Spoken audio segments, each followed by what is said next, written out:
Bom dia a todos, a todas, a graça e a paz do Senhor Jesus, amém? Eu agradeço os predicados gentis do querido pastor Samuel, a quem acabei de conhecer, mas que ouvi também falar muito bem dele, pelo nosso querido irmão Felipe que aqui se encontra. É uma alegria imensa conhecer essa igreja aqui, família em Jesus, e quando eu vi ele falando sobre pessoas que acordam cantando, eu pensei, isso só pode ser obra do maligno, né? Porque a minha esposa tem esse hábito. Eu durmo com alguém, acordo com alguém que canta. E eu penso, o que se passa na cabeça de um indivíduo, né, que acorda às vezes e tal e começa a cantarolar, só falta falar em línguas ou algo do gênero, né? Mas eu agradeço a gentileza do nosso querido pastor Samuel. É uma alegria muito grande mesmo estar aqui com os irmãos. Sou pastor de uma igreja evangélica independente que fica na zona leste de São Paulo, na Vila Alpina. Chama-se Igreja Evangélica Jaboque, também com 2 anos e pouco. Estamos aqui muito felizes por estarmos nessa região. Eu fui gerente aqui do Banco Itaú durante uns 5 anos, a coisa de uns 6 anos atrás nessa região, conheço bem aqui e me sinto absolutamente honrado por estar aqui. Muito obrigado, tá? E espero que Deus nesta manhã fale graciosamente ao nosso coração. Se você veio aqui para adorá-lo, para bendizê-lo, esse também foi o meu propósito. Espero que saiamos daqui edificados, abençoados e restaurados por Ele. Peço de antemão desculpas pela minha voz, eu venho de uma bateria de palestras e tudo. Ontem estive falando no teatro aqui de Diadema, dando palestras em outros lugares e tudo, às vezes pregações, além de aulas, então minha voz às vezes me perdoem por isso. Mas eu quero lhes convidar, por favor, para abrirem as suas Bíblias em 1 Samuel, capítulo de número 1, versículos 1 a 20. Livro de 1 Samuel, capítulo 1, versículos 1 a 20. Gostaria de falar com os irmãos nesta manhã sobre o tema, o perfil daqueles que agradam a Deus. Eu creio que este é o propósito de todo verdadeiro cristão, não é? Como saber se estou agradando a Deus ou não, ou quais são as características ou os traços principais de um indivíduo denominado crente que deseja, almeja adorar a Deus e agradá-lo da melhor maneira possível. Então, entendo eu que 1 Samuel capítulo 1, versículos 1 a 20, nos auxilia a termos esse tipo de compreensão. Se os irmãos puderem ficar em pé, não sei se é possível, se é hábito aqui. Eu gosto de pedir isso para a igreja porque eu me lembro do texto lá de Neemias capítulo 8, quando Esdras, Neemias estavam num contexto de pós-cativeiro, eles abriram a Bíblia, ficaram em pé ali as escrituras e começaram a lê-la, e todo o povo glorificou a Deus, e eu creio que é um hábito interessante. Não que isso seja o mais importante é que a palavra de Deus seja vivenciada, experimentada por nós no dia a dia. Mas diz assim a palavra do Senhor: houve um homem de Ramataim Zofim, da região montanhosa de Efraim, cujo nome era Eucana, filho de Jeroão, filho de Eliú, filho de Tou, filho de Zuf, efraimita. Tinha ele 2 mulheres, uma se chamava Ana e a outra Penina. Penina tinha filhos, Ana porém não os tinha. Este homem subia da sua cidade de ano em ano a adorar e a sacrificar ao Senhor dos exércitos em Siló.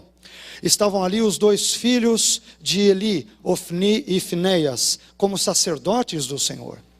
No dia em que Eucana oferecia o seu sacrifício, dava ele porções deste a Penina, sua mulher, e a todos os seus filhos e filhas. A Ana, porém, dava porção dupla, porque ele a amava, ainda mesmo que o Senhor a houvesse deixado estéril. A sua rival a provocava excessivamente para a irritar, porquanto o Senhor lhe havia cerrado a madre. E assim o fazia ele de ano em ano, e todas as vezes que Ana subia à casa do Senhor, a outra a irritava, pelo que chorava e não comia. Então Eucana, seu marido, lhe disse: Ana, por que choras? E por que não comes? E por que estás de coração triste? Não te sou eu melhor do que 10 filhos? Após terem comido e bebido em Siló, estando Eli, o sacerdote, assentado numa cadeira junto a um pilar do templo do Senhor, levantou-se Ana e, com amargura de alma, orou ao Senhor e chorou abundantemente. E fez um voto dizendo: Senhor dos exércitos, se benignamente atentares para a aflição da tua serva, e de mim te lembrares, e da tua serva te não esqueceres, e lhe deres um filho homem, ao Senhor o darei por todos os dias da sua vida, e sobre a sua cabeça não passará navalha. Demorando-se ela no orar perante o Senhor, passou Eli a observar-lhe o movimento dos lábios. Porquanto Ana só no coração falava, seus lábios se moviam, porém não se lhe ouvia voz nenhuma. Por isso Eli a teve por embriagada e lhe disse: até quando estarás tu embriagada? Aparta de ti esse vinho. Porém Ana respondeu: não, Senhor meu, eu sou mulher atribulada de espírito. Não bebi nem vinho, nem bebida forte, porém venho derramando a minha alma perante o Senhor. Não tenhas, pois, a tua serva por filha de Belial, porque pelo excesso da minha ansiedade e da minha aflição é que tenho falado até agora. Então lhe respondeu Eli: vai-te em paz, e o Deus de Israel te conceda a petição que lhe fizeste. E disse ela: acha a tua serva mercê diante de ti. Assim a mulher se foi seu caminho e comeu, e o seu semblante já não era triste. Levantaram-se de madrugada e adoraram perante o Senhor, e voltaram e chegaram à sua casa, a Ramá. Eucana coabitou com Ana, sua mulher, e lembrando-se dela o Senhor, ela concebeu e, passado o devido tempo, teve um filho, a que chamou Samuel, pois dizia: do Senhor o pedi. Amém? Vamos agradecer a Deus. Pai, eu quero te glorificar por conhecer essa comunidade. Te agradeço pela vida do teu servo, o pastor Samuel, dos demais pastores, líderes, membros, visitantes aqui presentes nesta igreja, nesta manhã. Te peço, Senhor, que o Senhor nos oriente a falarmos sobre tudo aquilo que discorreremos nesse momento. Nos dê graça para transmitir a sua voz e dê graça ao seu povo para poder compreendê-la, absorvê-la e praticá-la. E que em todo esse ato de transmissão e recepção da sua palavra, o teu nome, e tão somente o teu nome, seja glorificado e exaltado. Te adoro e te agradeço por conhecer novos e queridos irmãos nesta manhã, e suplico a tua bênção, Senhor, em nossas mentes, em nossos corações, em nosso casamento, em nossa vida nesta manhã. Em nome de Jesus. Amém. Por favor, podem se assentar.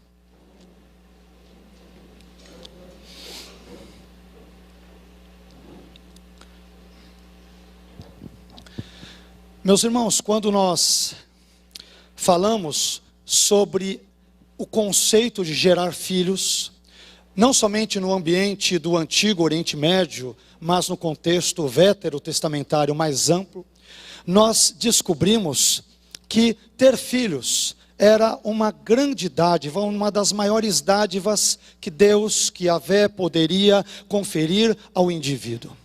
E quando já lemos nas primeiras páginas de Gênesis, especialmente no capítulo 1 e 2, uma das ordens, uma das ordenanças divinas dadas inicialmente a Adão e Eva, dizia respeito à ordem, ao fato de que deveriam crescer, se multiplicar e encher a terra.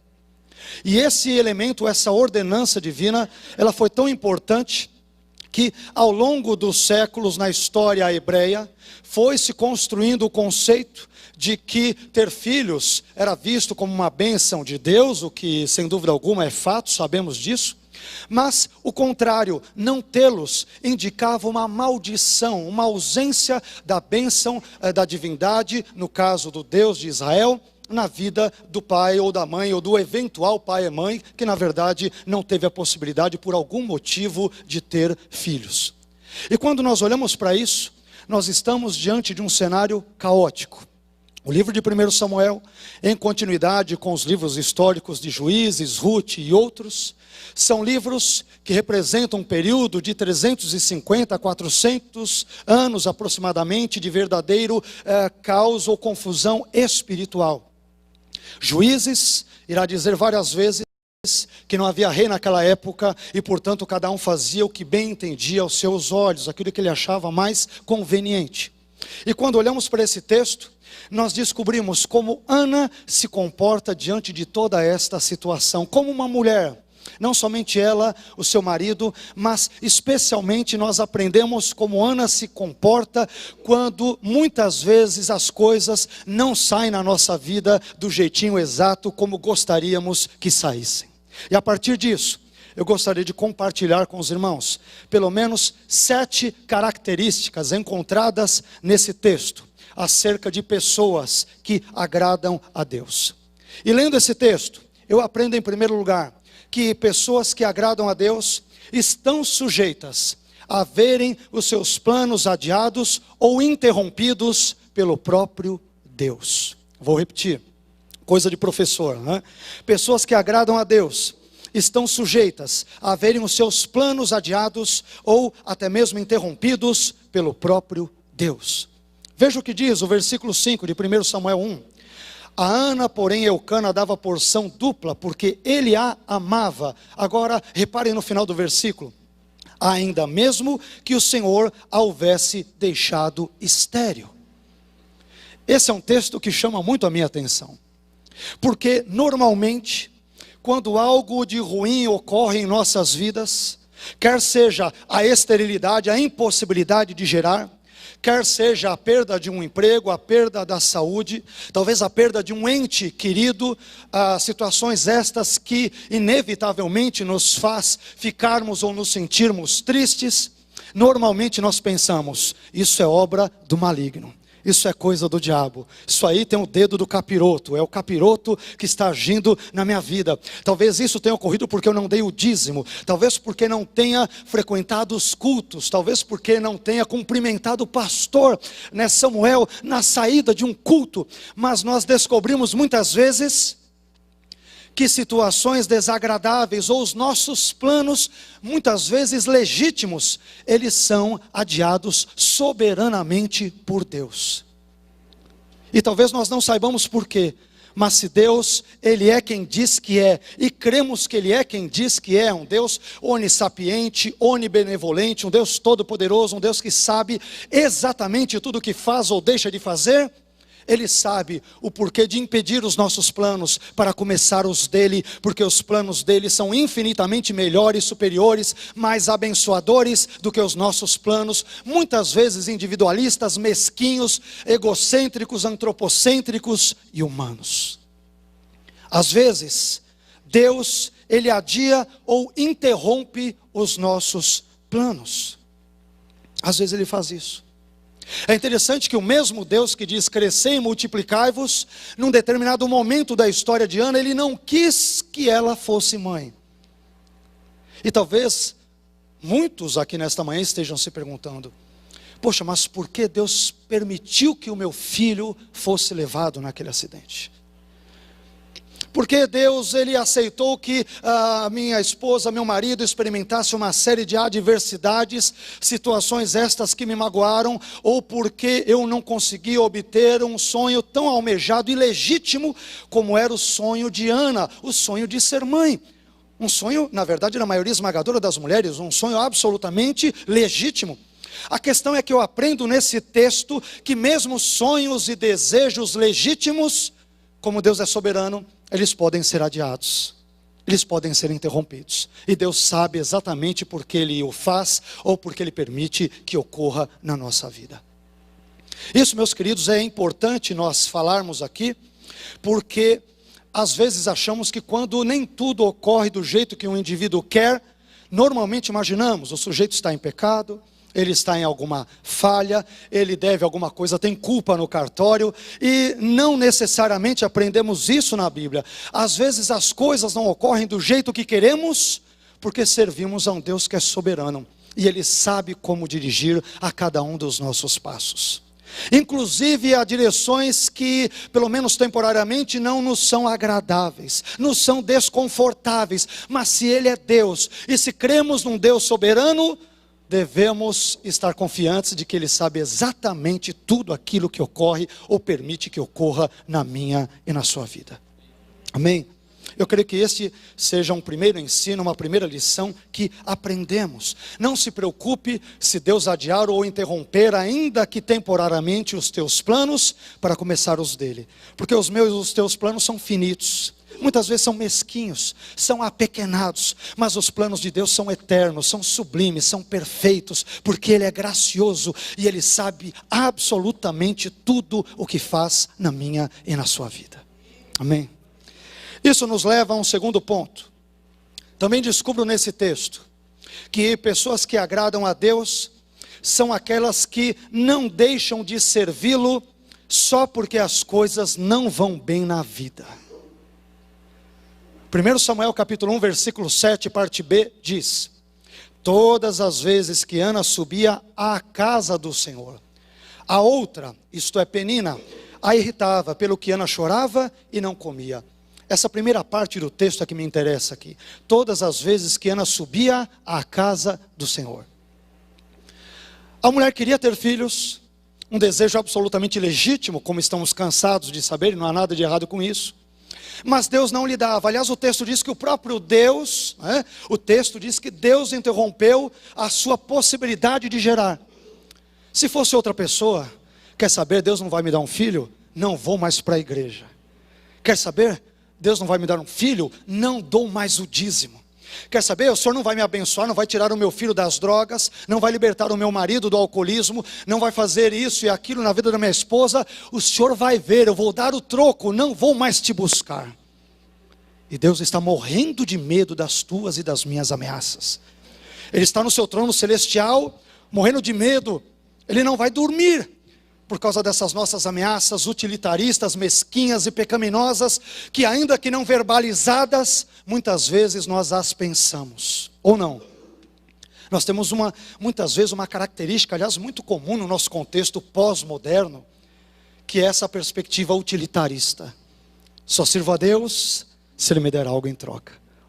Senhor, eu vou na tua casa, vou jejuar, vou orar, participarei do grupo de louvor, da oração, das atividades da igreja, mas se, somente se, o Senhor me der aquele filho, aquela bênção, seja lá o que for, que eu tanto almejo e tanto tenho pedido para o Senhor. E ai do Senhor se não fizer. Meus queridos, sabe o que eu aprendo com Ana? É que ela não é utilitarista. Todo ano ela pega o seu marido e vai para o templo de Jerusalém para adorar ao Senhor.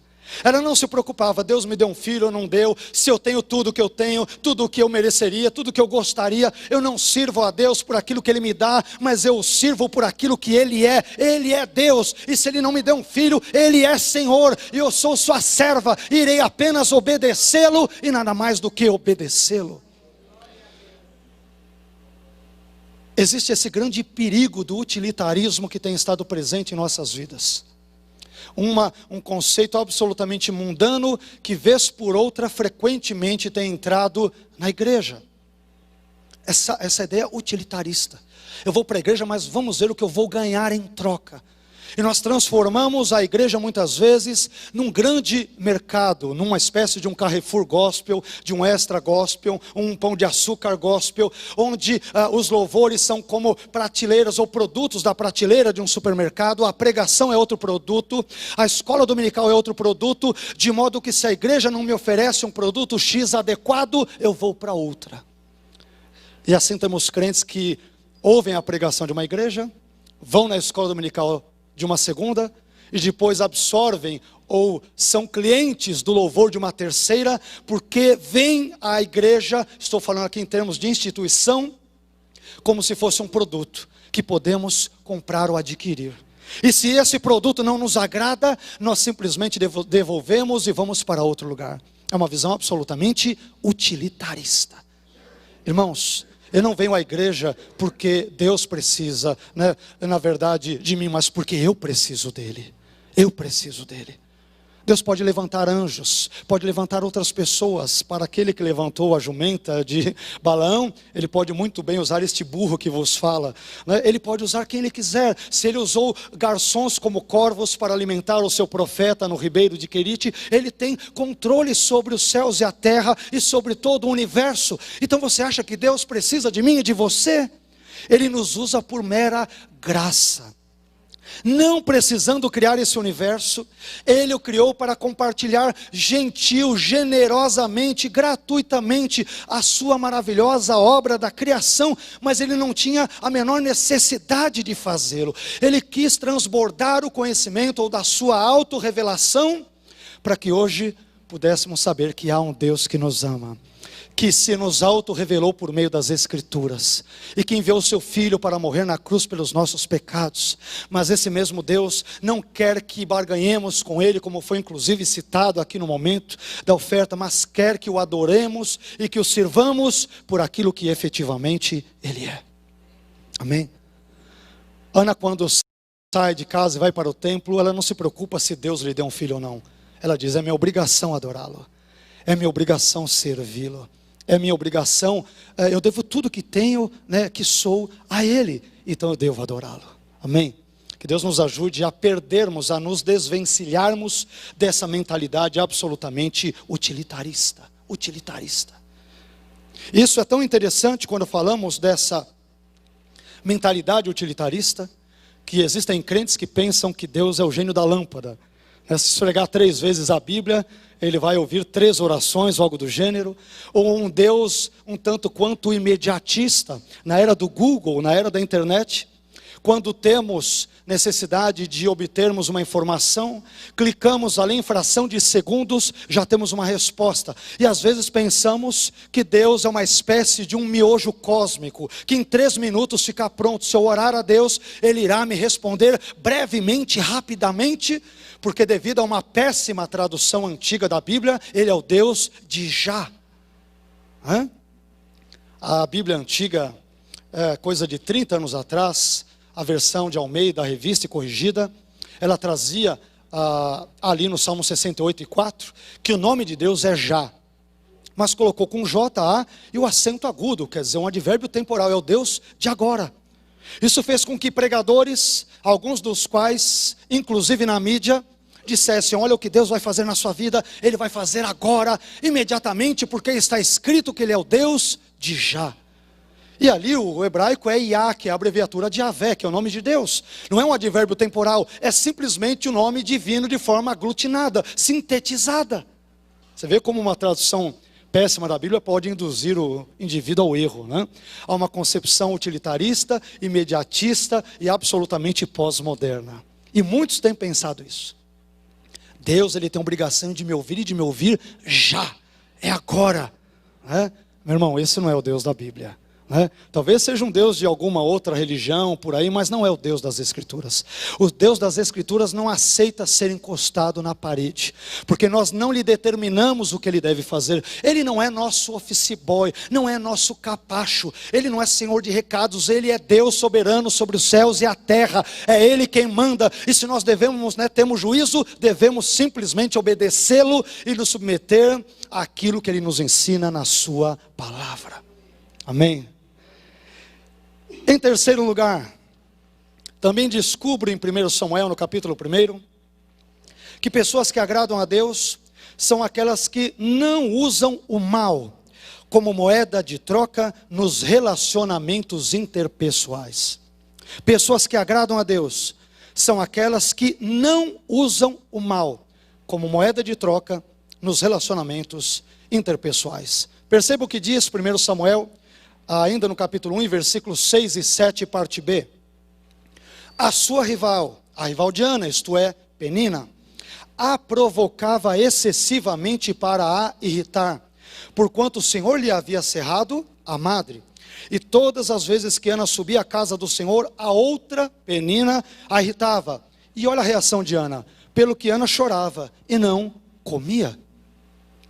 Penina irritava Ana constantemente, mais ou menos como: eu tenho filho, você não tem. Aquela coisa cruel, aquela coisa de criança, mas aquele sentimento maligno.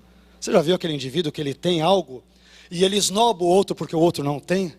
O teu carro não é tão bom quanto o meu, a tua casa não é tão boa quanto a minha, a sua família não é tão feliz quanto a minha, Tudo que eu tenho é melhor do que o seu. Infelizmente tem crentes que têm esse pensamento aqui. Esse é um pensamento que imaginássemos que deveria existir apenas no mundo, mas a igreja, grosso modo, e guardadas as devidas proporções, ela é um retrato do mundo, evidentemente, de pessoas regeneradas, mas que talvez não totalmente regeneradas, semi-regeneradas. Sempre que Ana é irritada, ela não dá na mesma moeda. Ela não diz para ela, olha, você está me irritando, eu vou fazer o mesmo. Ela vai para um canto, chora, não come, se sente, talvez, com perdão pelo anacronismo possível, um tanto quanto depressiva, se é que de fato esse era o contexto dela na época, mas ela não revida na mesma moeda. Irmãos, uma das coisas mais tristes que pode existir na vida de um crente, crente de fato, é ter aquele espírito belicoso e revanchista. E ainda quero usar a Bíblia, eu já vi alguns usando a Bíblia. Pastor, a Bíblia diz que se baterem numa face tua, vira outra. Então eu aceito até 2 tapas. A partir do terceiro, eu é que vou orar pelo indivíduo com imposição de mãos fechadas. A oração com imposição de mãos não vai ser para abençoar, é com um soco. Já vi crentes falando, pastor, eu até tolero algumas coisas, mas dependendo do que for, começou a me encher muito as paciências, eu parto para cima mesmo. Falei, mas irmão, você não é crente? Você não sabe de que espírito você é? Parafraseando o nosso maravilhoso Jesus. Então existem pessoas com um espírito muito belicoso, muito beligerante, muito vingativas. E quando eu olho para esse texto, eu vejo uma Ana que agrada a Deus, porque ela não devolve para a Penina a ofensa experimentada na mesma moeda, porque ela tem um espírito diferente, é uma pessoa piedosa, que adora a Deus, e não é porque todo mundo está contra ela, que ela vai soltar os cachorros em todo mundo. Tem pessoas que porque algo ocorre de forma equivocada na sua vida, e todos nós estamos suscetíveis a isso, porque acordou já de manhã, chutou o pé da quina ali da cama, já sai achando-se no direito de maltratar a tudo e a todos. Eu vou me vingar daquele pé da mesa, aquele pé da cama. Já sai brigando com o cachorro, chutando o rabo do papagaio. E eu olho para a Ana, ela tem um espírito de piedade. Ela é zombada constantemente pela sua rival dentro daquele regime veterotestamentário de casamento, do concubinato, permitido por Deus, tolerado por Deus, não sancionado por Ele, mas permitido, assim como Deus também permite o divórcio, e embora não seja a sua intenção, o seu desejo, como a Bíblia realmente de fato nos relata, mas quando olho para ela, ela tem um espírito diferente. Ana é uma mulher crente, ela é uma pessoa piedosa, ela é amorosa, ela não devolve o insulto recebido na mesma moeda. E você, meu irmão, quando fazem males a você, quando falam uma série de situações, muitas vezes, para usar uma terminologia muito contemporânea, quando desferem fake news contra você, como você reage? Você já quer partir para cima, ou você fala, deixa lá, que Deus abençoe, que Deus tenha misericórdia daquela pessoa e assim por diante. Aprendemos com Ana a não termos um espírito belicoso. Mas, em quarto lugar, pessoas que agradam a Deus são aquelas que se veem como servas de Deus e das outras pessoas.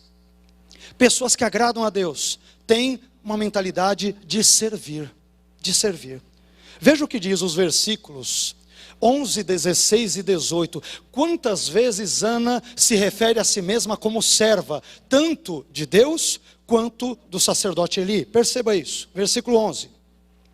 Senhor dos exércitos, se benignamente atentares para a aflição da tua serva, e de mim te lembrares, e da tua serva te não esqueceres. Depois falando com Eli, não tenhas pois a tua serva por filha de Belial.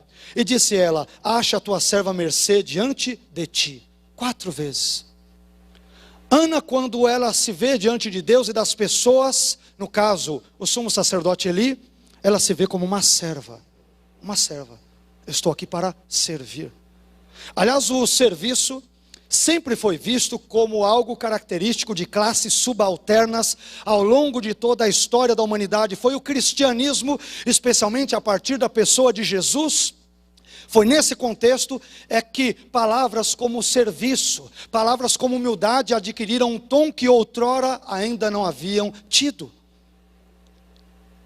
E quando eu digo isso, é interessante vermos Ana com essa mentalidade de servir ao próximo, porque nós temos hoje uma mentalidade norte-americana do self-service, que mais uma vez nós trazemos lá de fora e adentramos ao recinto eclesiástico com essa mesma mentalidade, a ideia de servirmos apenas a nós mesmos.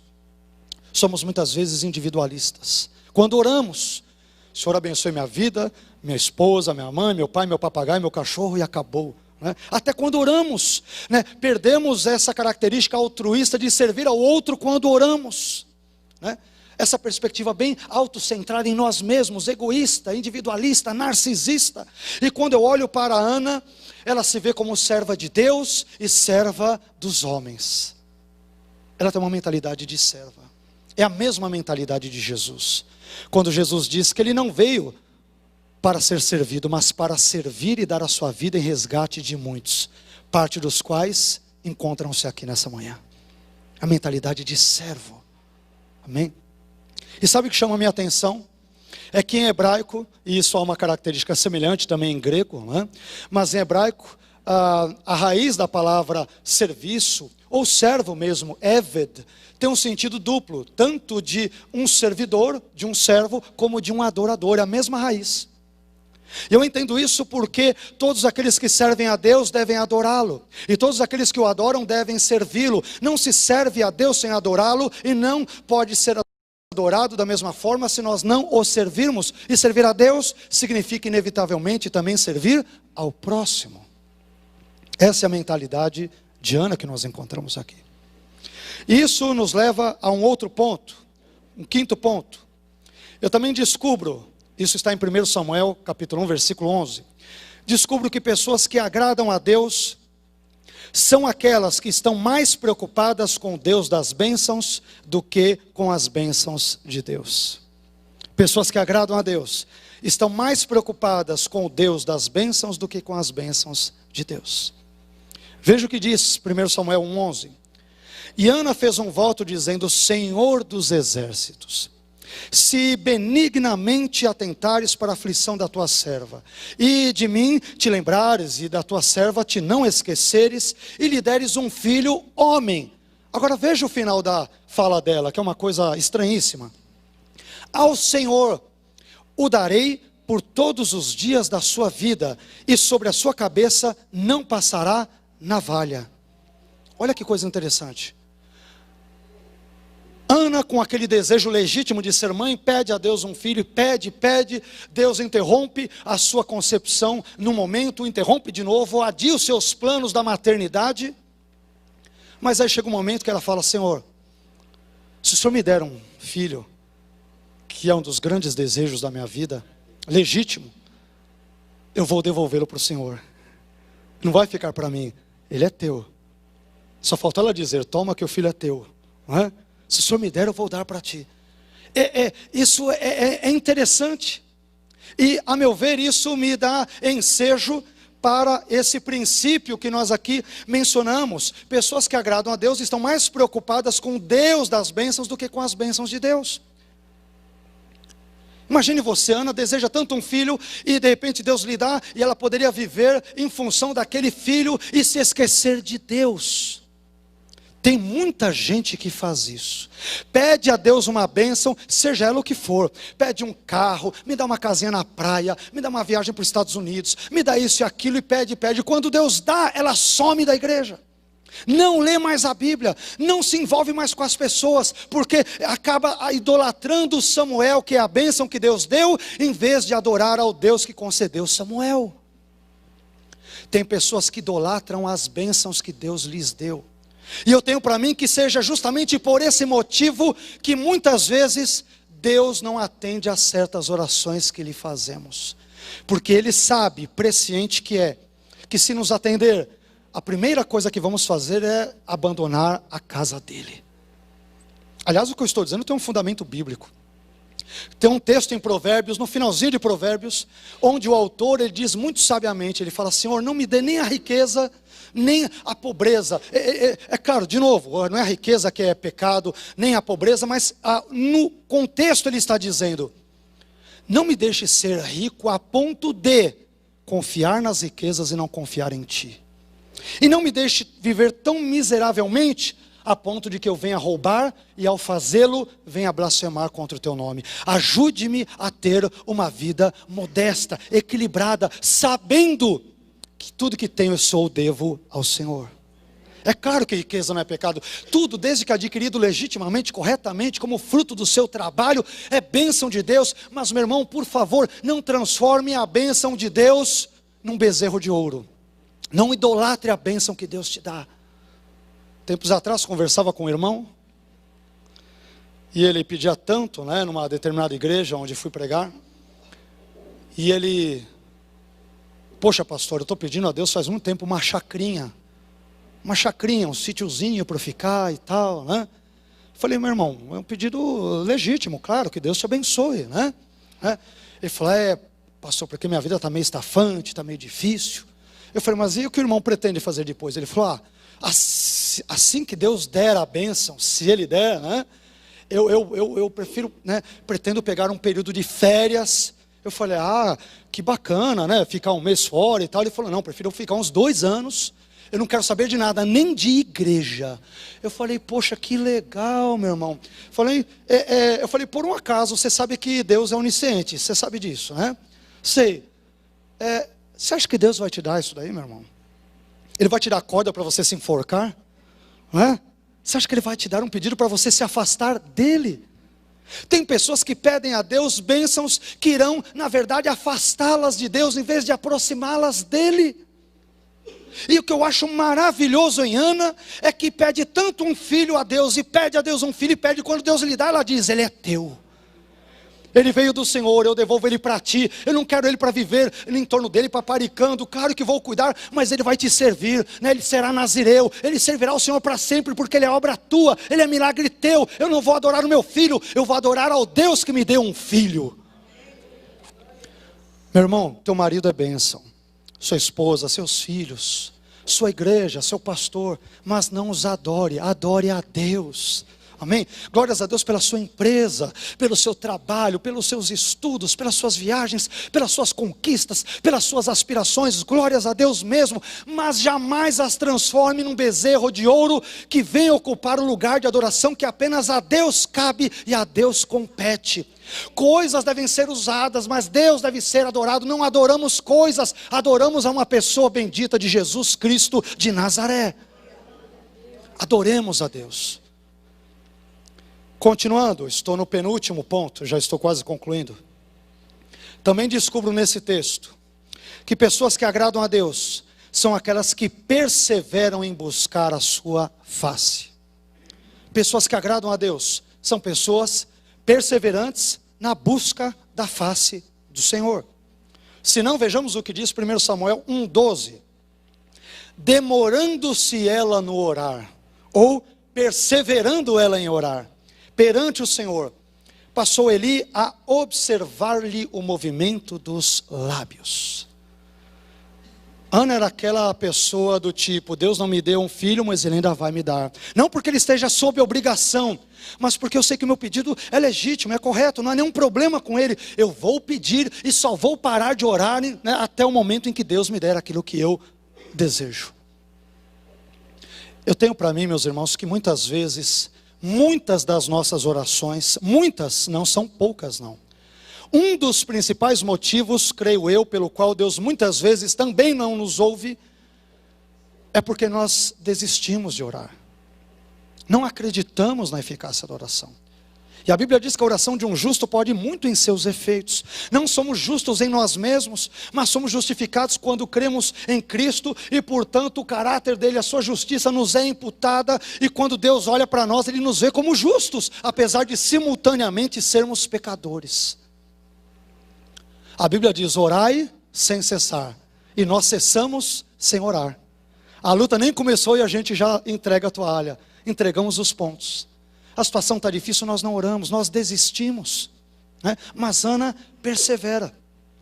Quando eu olho para outro personagem bíblico, no contexto ainda veterotestamentário, e olho ali para o capítulo 25 de Gênesis, vejo Isaac orando 20 anos para sua esposa, para que ela pudesse dar à luz também. 20 anos.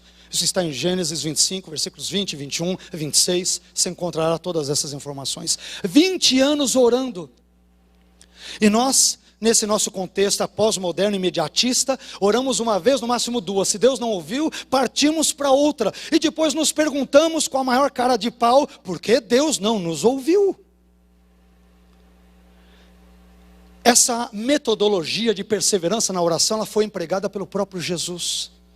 Quando Jesus está no Getsemane, ele ora 3 vezes ao Pai. E também tenho para mim que ele só não orou uma quarta, porque percebeu que na terceira o Pai já o havia ouvido. E o texto bíblico dirá, isso está por exemplo em Mateus 26 e alguns outros textos paralelos nos evangelhos sinóticos.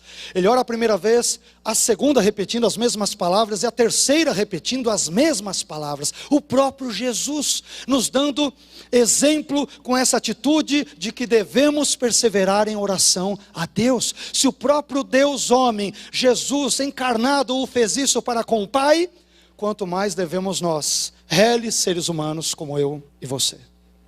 Persevere. Eu não sei, talvez aqui tenhamos nesta manhã pessoas que tenham pedidos legítimos, profundos, razoáveis para fazer a Deus, mas talvez porque Deus não tenha atendido 1 ou 2 vezes já desistiram. Eu quero encorajá-lo, meu irmão, encorajá-la, minha irmã, a buscar a Deus. Continue a buscar a face dEle, porque se Ele, soberano que é, desejar atendê-lo, atendê-la, Ele o fará, mas não desista, continue a buscar a presença de Deus sempre. Busque-o sempre, não desista de orar. Amém? Talvez pessoas mais esmorecidas, enfraquecidas, porque Deus não te ouviu, né? Não pare de orar, continue a orar, continue a buscar a face dEle.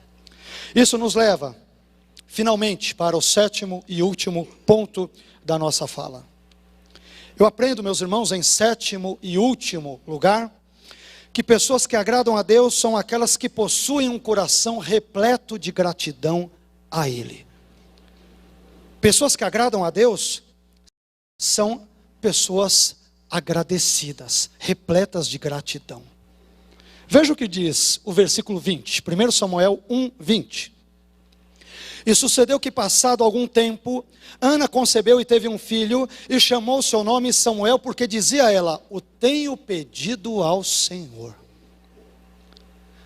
Ana, o nome que ela dá ao seu filho, nome inclusive do nosso querido pastor Samuel, Shmuel. Shmuel em hebraico quer dizer, em outras palavras, ele, Deus, ouviu, ouvido por Deus. Ela dá esse nome para o seu filho, porque sempre que ela o chamasse, ela sabia que os filhos dela era resultado de uma intervenção divina. Era uma obra de Deus. Então, olha, meu filho é resultado de oração. Então, o nome do filho dela parafraseando na minha tradução vailatiana, né? Samuel significava resposta de oração. Ouvido por Deus. O que quer dizer ouvido por Deus? É uma resposta de oração, ok? Eu fico imaginando, resposta de oração, sai da chuva, menino, você vai pegar uma gripe. Desce do muro, resposta de oração. Sempre que ela pronunciava o nome do seu filho, ela se lembrava que ele era resultado de um milagre maravilhoso que Deus havia operado na sua vida, concedendo-lhe o privilégio e o dom da maternidade, da concepção. E por isso ela dá o nome do seu filho, ouvido por Deus. O meu filho é resposta de oração. É uma obra que Deus realizou na minha vida. E sabe o que isso indica? Isso indica um coração repleto de gratidão. Meus irmãos, se há uma coisa que não combina com cristãos, existem uma porção delas que não combina, evidentemente. Mas se há uma que não combina de fato, é a ingratidão. É uma das coisas mais horríveis, crente ingrato. Deus lhe deu uma esposa maravilhosa, marido maravilhoso, família maravilhosa, um trabalho, uma condição financeira muito boa, razoável para viver, tocar a vida, viajar, realizar sonhos e tudo. O dom da vida, o dom da salvação eterna em Cristo, que é o mais importante de tudo. E parece que isso ainda não é nada. Então, tem pessoas que sempre estão querendo algo a mais, nunca estão satisfeitas com aquilo que Deus lhes deu. E veja bem, eu não estou dizendo que não seja legítima uma boa ambição, almejar um novo posto, um novo trabalho, uma nova situação. Não estou dizendo nada disso, mas estou dizendo que Deus nos deu tanto, mas nós reputamos muitas vezes esse tanto como se não fosse nada. Aliás, se você acha que Deus não te deu nada, abra num jornal agora, vá lá na seção de obituários e descubra, assombrado, que o seu nome não está lá. Porque Deus te deu mais um dia de vida. E se Deus te deu mais um dia de vida, isto significa que Ele tem algum plano, algum negócio para realizar na sua vida ou por meio dela. Amém? Caso contrário, por que estaríamos vivos? Porque Deus me quer aqui. Melhor, porque eu vim à existência nesse mundo, nasci exatamente no país onde nasci, no bairro onde nasci, e vivo na condição em que vivo. Se isso ocorre, porque Deus deve ter algum plano na minha vida e também por meio dela. De modo que devemos ser absolutamente gratos a Ele. Podemos não ter tudo o que nós almejamos, o que desejamos até legitimamente, mas temos muito mais do que nós merecemos. Mereceríamos o inferno, enquanto pecadores, transgressores, inimigos de Deus e da sua palavra, mas Ele graciosamente, não tendo a menor obrigação de fazê-lo, enviou o seu Filho para morrer na cruz, para nos proporcionar a salvação. Só por isso devemos ser imensa e eternamente gratos a Ele. E que Ele seja louvado na sua vida, na minha vida, na sua família, nessa igreja, hoje e sempre, em nome de Jesus. Amém? Eu quero orar por vocês, quero te convidar, por favor, a ficar em pé.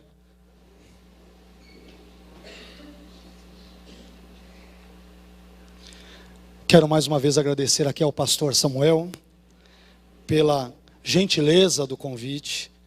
Ficamos absolutamente agradecidos por conhecermos essa igreja Família em Jesus, com esse nome tão maravilhoso, e que Deus vos ajude para serem sempre uma família mesmo, né? Família, às vezes há umas rusguinhas aqui e ali, não sei se é só, às vezes há uma diferenciazinha aqui numa família, mas especialmente a família de Jesus, ela é composta de pecadores, né? Mas pecadores amados por Deus, transformados por Ele. Que Deus faça essa família cada vez mais robusta, mais forte, mais abençoada. Que Deus abençoe abundantemente essa comunidade. Amém? Quero orar agora por você e com você em nome de Jesus. Feche os teus olhos. Amém? Pai, eu quero te agradecer por conhecer essa comunidade tão querida, de irmãos tão abençoados aqui nessa região.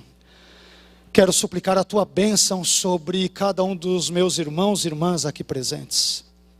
Ajude-nos a termos uma vida tal como fora a Diana, Senhor. Uma vida onde ela agradou ao Senhor, apesar de ser pecadora, é verdade, apesar de ser finita, mas ela, dentro dos seus limites, ela foi uma mulher sábia que te agradou, Senhor.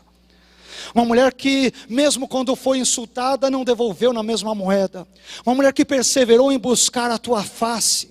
Uma mulher que não adorou a bênção que o Senhor lhe dera, mas adorou ao Senhor, o Deus que lhe conferir aquela bênção da dádiva de um filho.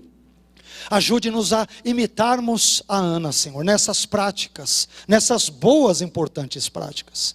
Ajude-nos a não idolatrarmos as bênçãos que o Senhor nos dá, mas ajude-nos sempre a adorarmos ao Senhor e apenas ao Senhor.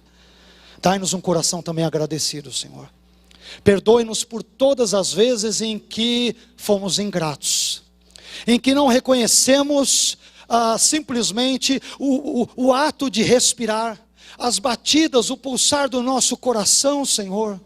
Tudo isso é um dom tão glorioso que vem das tuas mãos e que muitas vezes nós reputamos como nada. O Senhor poderia, neste exato momento em que aqui falo, fazer com que meu coração parasse de bater.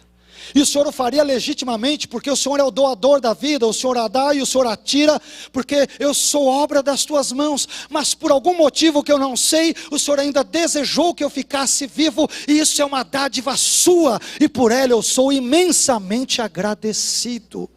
Obrigado pelo dom da vida, obrigado por essa comunidade, pela esposa maravilhosa que o Senhor me deu, obrigado por conhecer irmãos queridos como estes. Pai, que todos saiamos daqui nesta manhã repletos de gratidão, Senhor.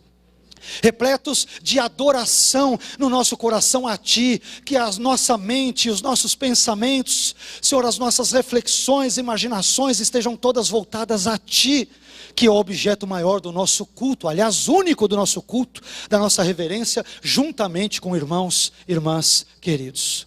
Eu Te louvo, Senhor, que o Senhor seja exaltado, que o Senhor seja adorado, que o Senhor seja reverenciado nas nossas vidas. Ajude-nos a agradá-lo. E quando nós não o fazemos, nos perdoe, Senhor. Perdoe-me muitas vezes por ter sido individualista, mesquinho, egocêntrico e não ter tido um coração agradecido. Trabalha os Teus valores no meu coração, na vida dos meus irmãos nessa comunidade, e que a Tua bênção repouse sobre este lugar, hoje e sempre, em nome de Jesus. Amém. Amém, querido.